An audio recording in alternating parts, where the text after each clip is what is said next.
Hey, Dr. Mike here. Have you ever heard of biohacking? Well, it's a thing if you want to live forever-ish. Stay tuned to learn how. You're listening to Live Foreverish, a show dedicated to helping you live just a little longer. Here's your hosts, Dr. Mike and Dr. Crystal Gossard. Welcome to Live Foreverish. Dr. Crystal, biohacking. It sounds cool. I'm all in, Dr. Mike. I know you would be. No, it definitely, it's an intriguing word, biohacking. At the end of the day, we're going to be talking about this, but it's the idea of hacking's one's physiology, biology, right, for improved health. And not just improved health down the line, but even like right now.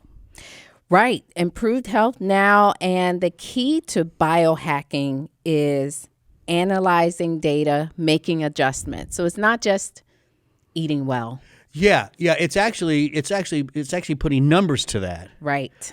You know, and saying and following that information and making adjustments. Yeah, I don't know if you would consider this, but you know, I'm doing the ketogenic diet, right? Yeah. And I've told you I'm measuring my blood ketones. Is that part of this? Absolutely. Every 3 or 4 days, I measure and I see, okay, it's up, good. Absolutely. If it's down, maybe for a couple of days, I really kick in low carb. Yes, Dr. Mike. It's understanding that things you can make specific changes, and like what you're doing with the ketogenic diet. This is something very targeted, specific, and knowing that it can make you a better human. Yeah.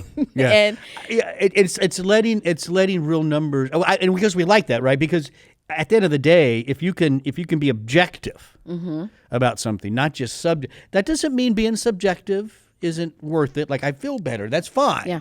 But what are some numbers that go to that? Absolutely. And knowing and using the science and using the technology, and again, hacking the biology. When science shows you, hey, the brain seems to run a little bit better, you're at peak performance. Yeah. If you're in ketosis, then it's the next step. You hack it. And then you take over, that biological process, and that's what biohackers are doing. Yeah, well, I can take over. It's my body, right? Well, I think that's a great message, Dr. Mike, for everyone listening. Biohacking, number one, it's not just. It's understanding that you, to a certain extent, right? Yeah. You have control over certain biological aspects and taking the steps to harness that control. Yeah, and the technology is growing. It's making it even easier, right, to do. You listed some old school biohacking, physical performance right there. You could look at weight. You could look at even just how much weight you're able to lift. You can look at some lung parameters, how you're dealing with oxygen. Yes. Right? We've been doing that for decades. Absolutely. I mean, that in a sense, that's biohacking. Energy levels, immune health. You could look at CBCs, levels of cytokine. I mean, we can do all that now. That's, in a sense, biohacking, right? I think so. Yes, it's people who realize that they don't have to be the average human. They can maybe go towards the state of being a superhuman. You see it in movies. You see it with the elite military forces, like the special forces, and they go through all this training and they learn how to not react in difficult situations. They can control their heart rate. And pretty so amazing, it can right? be done. And even that's biohacking. Yeah, I tell you what, man, what they go through, the physical stuff, but it's not just that. Having someone in your face yelling at you as you're trying to not drown in water, I mean, that's some hardcore stuff. Anyways, new things, and we're gonna do kind of a biohack roundup. These are kind of things that are out there you could be using. But new school is, gene modification is coming along. I don't know. I think you feel that's a little bit further along than I think I do. Gene modification, things like intermittent fasting, that's really growing in popularity, and that's well studied. It's well studied, but still debated. And I think the debate is the long-term research. So many of these things. That's a problem, right? In all dieting and weight loss things. It's one thing to look at a group over 6 weeks, 8 weeks, 12, right? And I think in most weight loss studies, 12 weeks is kind of the standard, right? Where you're at that point. The problem is when you start to extend that, you really have to control the people in the study. Because they start going everywhere, right? And then you go another 12 weeks and everything's messed up. You know why? Because no one's following your instructions anymore. That is very true. So seeing the effects of these things over years and years and years. It's costly, right? And you really can't follow it. Right. Yeah. So let's look at some biohack roundups. These are, I mean, again, when I look at this list, these are things that they're out there. They got some good research. Is all of this perfectly conclusive? No. But it's science. Nothing is ever perfectly conclusive, right? Things evolve and change. So let's take a look at this. I remember when this became real popular a few years ago, you were all over it because you had every wearable possible on your ankles, your wrists, your head, I don't know, sometimes your neck, wearable technology. Tell us a little bit about why you liked it so much. Well, it keeps you aware. It's almost like the checklist that you take it out of your brain, and now it's something that you can see every day, all throughout the day. You know, it started with the Fitbits, right? Every day, all day, data. Fitbits. Let's see how many steps you're taking in a day. I know. I remember we used to walk, and sometimes some of our friends would walk with us, and all of you had those Fitbits. I didn't have one. And the minute we got done, all of you are looking, oh, that was 220 steps. That mine says 300. Like it was like this competition of how many steps. And now they've gone to the point where you have the watches where, you know, they're more advanced. They're tracking your sleep. They're tracking your heart rate. Then the Aura Ring. That's one that's pretty cool. Now it's geared up for fitness. It's tracking your stress. It's tracking. So Is that the one now? It was interesting. I don't even know. I don't think it was you. There was somebody else had. I think maybe it was this Aura Ring, and it beeped, and she looked at it, or I don't even remember who it was, looked at it, and it said, "You need to breathe." Oh. Like it could tell that whatever was going on, they were a little stressed. Yes. And when people get stressed, what do? They hold their breath. Right. Why not take advantage of it? To me, that is understanding that you are only human. Yeah. Right. Take a breath. Yeah. And just be reminded. Yeah. Yes. And you need those reminders. Yeah. So to be able to have this technology, you know, you laughed at my water cup. Oh, God. That was reminding me that I needed to stay hydrated. But you obviously didn't listen to it because you said the audience should know it flashed like a bright purple light or something. And we'd be trying to do a podcast, and that thing is flashing the whole entire time. She doesn't even notice it. Yes. I'm like, your cup is talking to you. Right. When your technology, when you ignore the technology, right? What's the point, right? Yeah, that one was a little, I mean, you know me, drink water. You're thirsty, drink. Anyways, all right. Intermittent fasting. This is another one you've done. Oh, of course. Yeah. I actually tried this one too. Many of these I have. Yes. And it can be done in so many ways. You have the intermittent fasting where you're eating for 16 hours. No, I'm sorry. You're fasting for 16 hours, eating for the remaining time. And that's just one day. way. That's one way. Yeah. The other ways are there's like the 2-5 way or 5-2 way, or where you're eating very low calorie during 5 days. The 2 days you kind of can eat a normal diet. There's the fasting 1 or 2 days a week. But with intermittent fasting, like for instance, with ketogenic diet, I can measure ketones and I can respond to ketones. But what am I measuring here with it? I mean, is there, if we're really talking about biohacking, where's the data that's helping me to know if I need to go a little longer of not eating or a little shorter? Yeah. So obviously you're measuring how you feel. That's subjective, but you also can measure body weight and body fat composition. All right, so these things, so you can have a wearable that could, or maybe there's one out there that's specific for this, I guess. I haven't seen any wearables specific for that. These would be like the good old fashioned strategies. Nothing wrong with getting on a scale. Right. Just don't get obsessed with it. Right, but intermittent fasting, what research is showing with the data that we have now is typically if you're just fasting, you lose fat and muscle. Intermittent fasting, you seem to retain the muscle. So that's something where you're kind of gauging, am I doing this right? Am I still keeping my muscle mass? Yeah. Is my percentage of fat going down? Is my waist circumference decreasing? So you have your measuring. Yeah, and all that data is good, but don't forget subjective. I really do believe, in weight loss specifically, subjective is important because, maybe you're not at that objective goal yet, but hey, pants fit a little better. Oh, yeah. That's a win. Yes. That's motivating. Oh, the shirt. Oh, it's a little looser. That's good stuff, right? Yes. Yeah.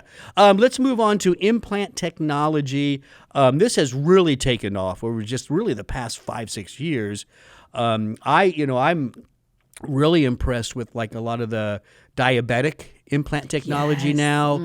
They now have both an implant that's connected to an insulin like syringe thing, and when you get too low, it knows how much insulin. You don't even have to worry about it. It literally is taken over the process completely. Right, and it's not just like, yes, it's great for biohackers. I know people who are really I call them the longevity enthusiasts, and they are tracking their blood sugar, their insulin response all day long. The 24-hour continuous glucose monitors. They make a graph out of it daily. Right. And so they have their goals. But the implant technology, imagine the mother with the 3-year-old that's type 1 diabetic and being able to sleep at night knowing that your child is okay. And you don't have to worry about the shots and all that kind of stuff.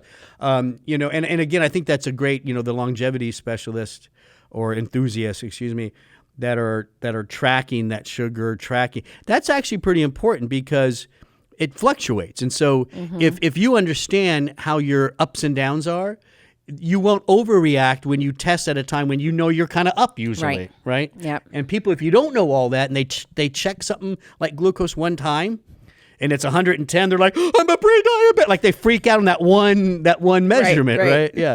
A computer chip between your index and thumb? Yeah, that's kind of cool. And so like right here, like in that pad? Right. And so to me, this is a little overboard, but even for me. So but this isn't really about health. This is so I don't, well, it is.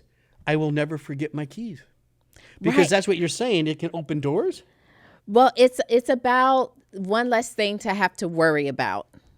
Meaning, so that's how you're hacking. You're hacking. It's a lifestyle hack.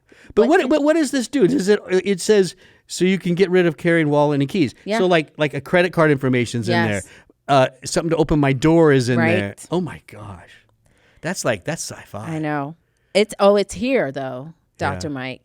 I actually wouldn't mind that. I have the what do you call it? To lock my door, I have the code. Yeah. And now they use special buttons so you can't tell where it's wearing out and stuff. So it's actually pretty good. But I wouldn't mind something where I can just kind of wave my hand over the thing. I don't know. I don't know. But yeah, I mean, it's now your chip that's on your credit card. Yeah. So when you're checking in your body. So when you're checking out, you hold your hand up to the cashier. I am not about that life. I think that's too far. But for some people, we'll see where it goes. To me, I'm not that worried. That's the state. They're following you. They're looking after you. All right, nutrigenomics. You and I have talked about this a lot. It's one of my favorite areas of research. Basically, it's this idea that your genes aren't set in stone, that they're more like a blueprint, and that how you eat, how you live, the good foods, even the bad foods, can influence how those genes are expressed. Right. Food is no longer calories. It's understanding that food is information. Yeah. It's information for your genes. It can turn genes on, turn genes off, and you are... It's pretty cool. You are what you eat. Yeah, it's pretty cool. I mean, if you have a genetic disposition towards, let's say, high triglycerides, and you eat foods...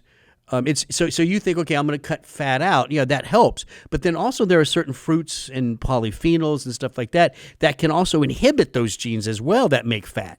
So you really can control that negative potential, that risk that you Right. might have. Exactly. The expression of those genes. Let's say you say biohackers use these substances to help enhance stamina, performance. You use sage as an example. Yeah, here. so those are the nootropics. Oh, we already moved on. Yes. Sorry. I jumped one. All right, next category, nootropics. Brain hacking. Yeah.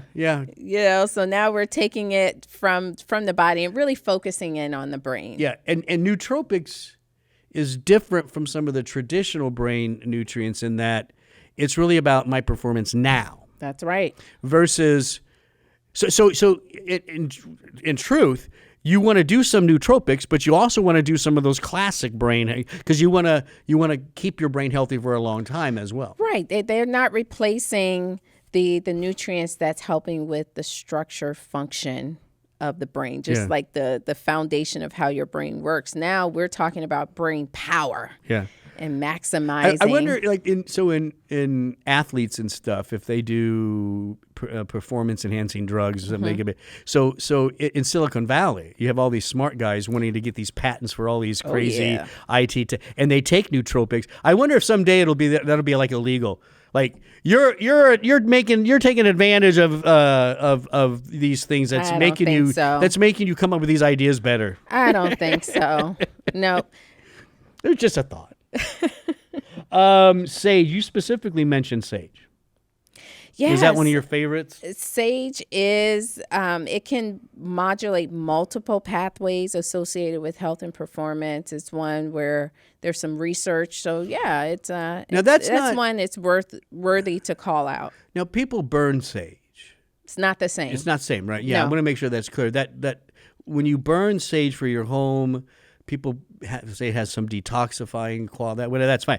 That's not what you're taking in supplement form. No, it's a totally different type of herb. Yeah. So you don't want to take the sage you burn, crush it up, and eat it. No. It's probably not going to do much for you. Maybe give you upset stomach. Right. Yeah. Lifestyle changes, meditation. Now, is this a phrase? Think meditation, or is that just you just put that like? No. It's just when you're thinking about lifestyle. Consider meditation. I thought there was a whole new type of meditation. Spending time in nature, being mindfulness. I even think about the concept of grounding. Yeah, mindfulness and grounding have been around for decades with people with panic disorder. One of the first things you want to do if you ever see somebody who's panicking is you need to bring them back. You ground them in the moment. Now, right? And so what you do is you have them take like your cup here, and you start telling, what do you feel? Is it cold? Yeah, is it rubber? Or is there two things there? Oh yeah, and next thing you know they're not panicking because they're focused on something that's here right now. Wow. It's grounding.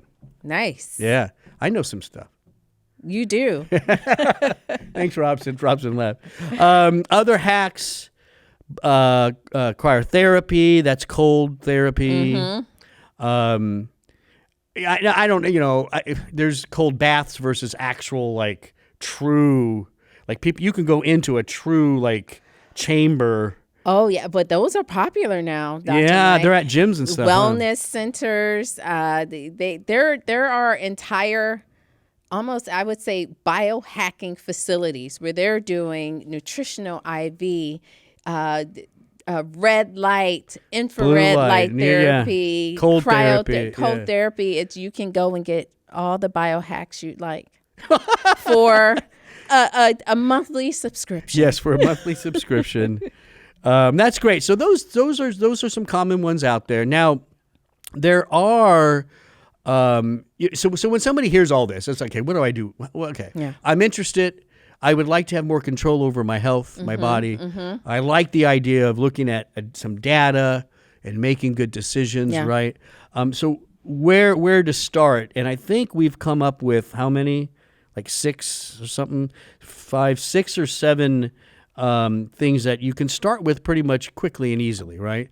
And the first one is testing your heart rate, but more specifically, your heart rate variability, which is an interesting concept. Yeah, that's the body's ability to manage stress, adapt, and recover So you're measuring the amount of time between each heartbeat while you're experiencing stress throughout the day. And I had this measured one time before, and it was pretty good. But if someone is their heart rate variability is low, then you may need to consider stress management techniques. It's weird because I think when you first hear heart rate variability, it's almost not, it sounds like a negative. Right. But it's not. Your heart should respond in appropriate ways to stress, calm, right. Whatever, and that stress could be physical, whatever that is. So a little variability in that rate is actually a healthy thing. It's a sign of a healthy heart. But if you don't have it, that might be a sign that you're not managing that stress, whatever that is, as well. Right. The heart's not changing. Yeah. In relationship to that. The stressor that you're dealing with. Of course, resting heart rate, you see this with a lot of the wearable technology. Yeah. That is always being measured. Yeah. I could probably look at my phone now and tell you on average my resting heart rate. 79. It is, I'll have to look to see, but mine's always a little on the higher side. I'm Yeah. I'm in the 70s and 80s Yeah. usually. But again, that's variable, right? You got to, that's why checking sometimes these things, especially heart rate, blood pressure, consistently at the Yes. same time. Don't sit down and check your blood pressure after you just ran or extra. I mean, it's going to be higher at that point. Right, but that's where the wearable technology comes in, because I have my watch on all day. I don't have it on today So because it's it wasn't monitoring you. charged. It's monitoring. It's monitoring me all day long. So I can go into the app and it's giving me my daily average. And do you look at it every day? I don't. I don't. Well, when I first got my watch, I have an Apple Watch. It of course, you look at it all day long. Yeah. And then you realize all my numbers are pretty much the same every time. You probably don't become obsessed. That's Right. one. Yeah, be careful. At the end of the day, these are just numbers in time. And the body is very mysterious. It's very complex. Yep. In medicine, we never make decisions off one reading. That's not good clinical practice, right? So be careful. That's why looking at things, and that's why I think the wearables are good. It's not so much that snap point, it's over the week. Right. Yes. Yeah. Yeah, and it will give you that data. Yeah. And you can quickly look it up on your phone or on the app, and so it's great. I think that's something easy. That's an easy way to incorporate. Another hacking. easy one is measuring insulin resistance or insulin sensitivity. Yes. We want if your insulin's not working well, you're on the path to diabetes. Right. So what this looks like is with your routine lab test, ask your doc to measure glucose and insulin. And insulin, fasting insulin, right? Right. Yep. And that just gives you more information. Right. It gives you information. Is my body, do I have to produce tons of insulin to keep this glucose down? Yeah. Or, is it pretty good? Right. Is it not so much, right? Right. Yeah. So, and that's easy to do, and it's actually cheap. I don't think adding that on a basic blood work is so hard to do. Easy one to get started with. There's other suggestions there. Let's move on to number 3. Take cold showers. You can start that tonight. I know. They're great, especially in the morning. I'm not a nighttime cold shower kind of girl, but in the morning, a cold shower wakes you up. You'll find you may not even need as much coffee because it's that invigorating. Yeah. It improves circulation, supports inflammation, and you just feel you breathe differently when you're in that cold shower. Yeah, because you're cold, stressed out. So first of all, I don't take real hot showers anyways. I'm more warm, medium. And then what I like to do, like when I'm all done, ready to get out, I'll turn it cold for like a couple minutes and just let the cold kind of close the pore. You're doing it all wrong. I'm always doing it. Robson, I'm always doing it wrong. You need to do it the other way, Dr. Mike. No, I'm doing it my way. Because, what I found, so listeners, here's what's going to happen. once that water gets warm, it's hard for the water to get as cold as that initial cold. No, mine gets freezing cold. Okay. Well, maybe it's my house. Maybe it's your house. I don't know. No, I'm going to stand up I for need myself. to get something fixed. Obviously, so that's an easy thing to do. Improving sleep. That's something. There's a lot of even there's some mattresses now that measure sleep quality and stuff like that. So there's ways of measuring this, right? Quality sleep. Yes, sleep is underrated. You always talk about things that are overrated. So many people know that they need to sleep, but just won't do it. They won't turn off the TV. They won't turn off the phones. They won't, turn off the lights. Yeah.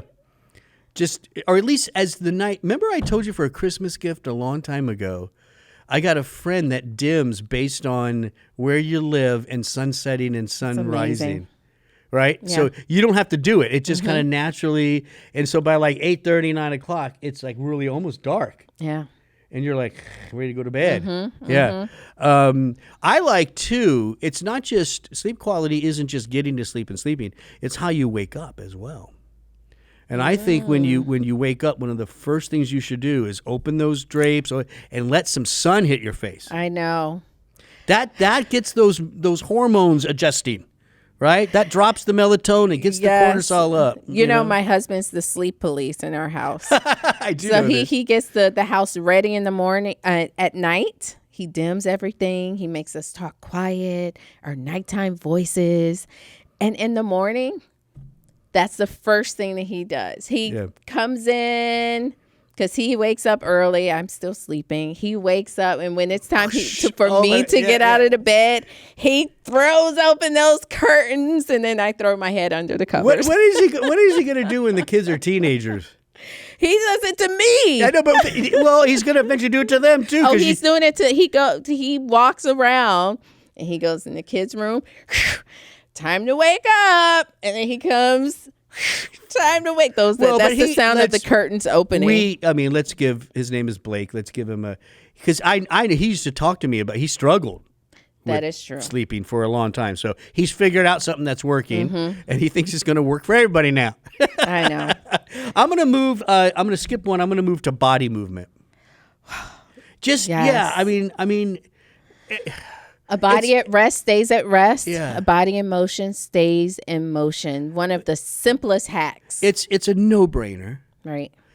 But yet, why do we keep having to talk about it? Because again, most people aren't exercising at all. Let's be honest. And if they are, it's very, very, very minimal.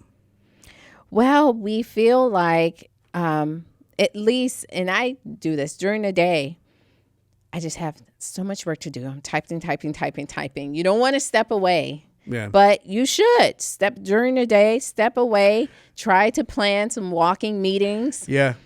Swedish study was published last month that showed for every hour you're sitting at the desk, you should get up and walk just 5 minutes.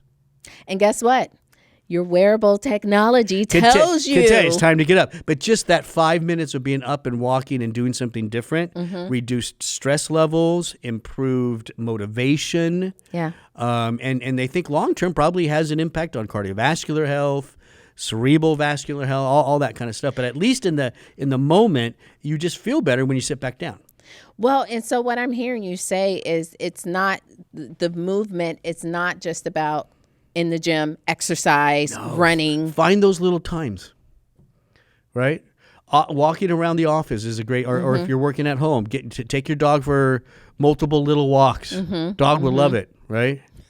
Let's go to number 7. This is one you probably put in here. Keep a gratitude journal. Now, wait. I am a full believer in an attitude of gratitude. You know that. We have the same basic beliefs, 100%. I'm not a journal person. You are, and you're saying maybe I should be. Maybe you should. Well, if you can program your brain with those thoughts, some people can't do it. Yeah. They have to take a moment to write things down. And then when you write down those grateful thoughts, when you're feeling bad, you can go back and remind yourself of those grateful thoughts and those grateful moments when you're dealing with times where you're struggling to find the light at the end of the tunnel, then you can go back and use them as a reference. So that's one of the beauty benefits. So there may be a connection of journaling like that, specifically about good things, gratitude, stuff like that, generosity, whatever that is, to what's called neuroplasticity. There's, that's just a fancy word for, one brain cell by itself can't really do anything. It has to talk to other brain cells, has to connect. We call those neural highways. Yes. Neuroplasticity is just a phrase that means there's good neural highways, right? Apparently, journaling like that can help. It can. It can strengthen the connections towards more positive brain chemicals or body chemicals being produced, which then leads to better health. Yeah. Like you can see this, at least I do believe that the negative thoughts can ultimately lead to disease states. And rewiring, when you understand we're all chemicals and what's transmitting this information, they're communication molecules throughout the body, and they can communicate good things and bad things. It's almost in a sense when you're in that moment of journaling, because the next one you have is meditation. They can almost be kind of together. It's like you're meditating over those good thoughts.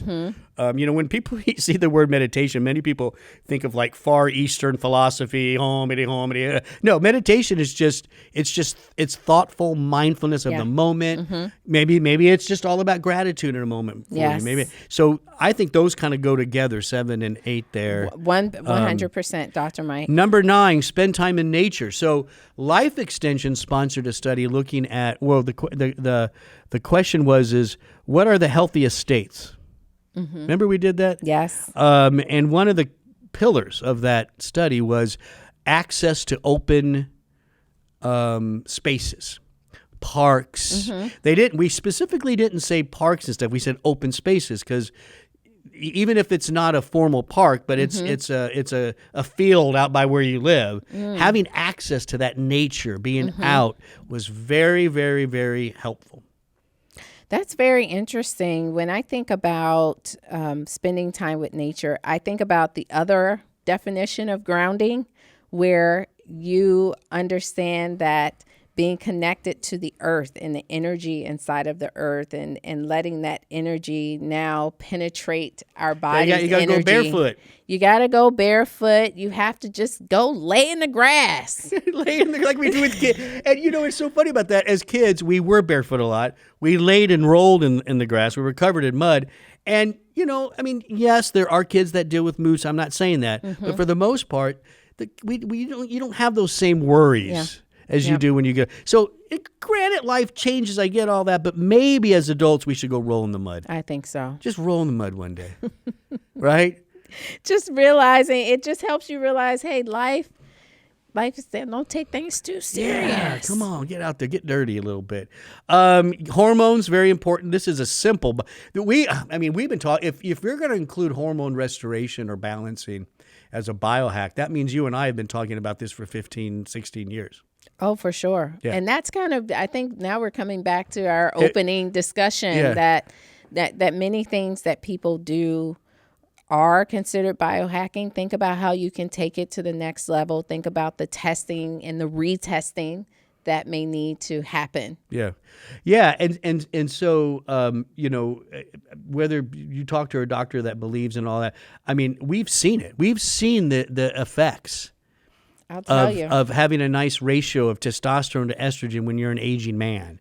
Right. Estrogen to progesterone when you're in perimenopause and what that could feel like. Right. And we've seen it. We have testimonials. Well, and that's something else, Dr. Mike. I think sometimes you have to put yourself in environments, in situations, go to the health food stores, go to the little health conference, the health talks, and you'll see people where they are living this life. Yeah, for sure. And the difference is noticeable. Absolutely, 100%. Especially for me, I see it in the older men who just, for instance, take testosterone. It's a no-brainer for me. I'm not. My level's still okay, but when it's down, I'm taking testosterone. Yeah. I'm telling you right now, because it's a simple thing. If I was at my peak health performance in my mid to upper 20s and my testosterone level was right, high, great, why not want that when I'm 80 or 70? Why 60. not? Why not have that kind of optimal hormone range throughout life. Yeah. And then people say, oh, it's not the way it's supposed to be, and you're going to increase risk of cancer. And all that. Oh, come on. I mean, everything we do, come on. Nothing's perfect. Everything has a little bit of a risk. Come on. Mm-hmm. Yeah. I'm definitely on board with the hormones. For sure. So hopefully this was helpful for you. This is the new idea of biohacking. Basically, it's looking at data.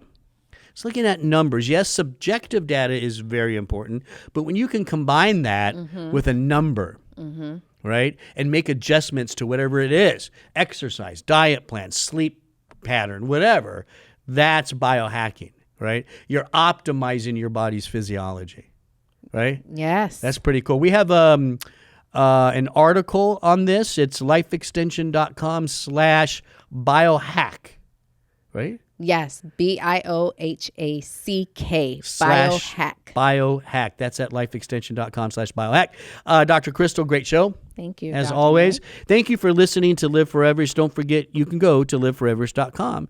Lots and lots of great podcasts there. Please download, like, and share, and of course, subscribe, so you never miss a show. When you're there, it's actually the 1-2 punch. You give your email and you join the Live Foreverish family.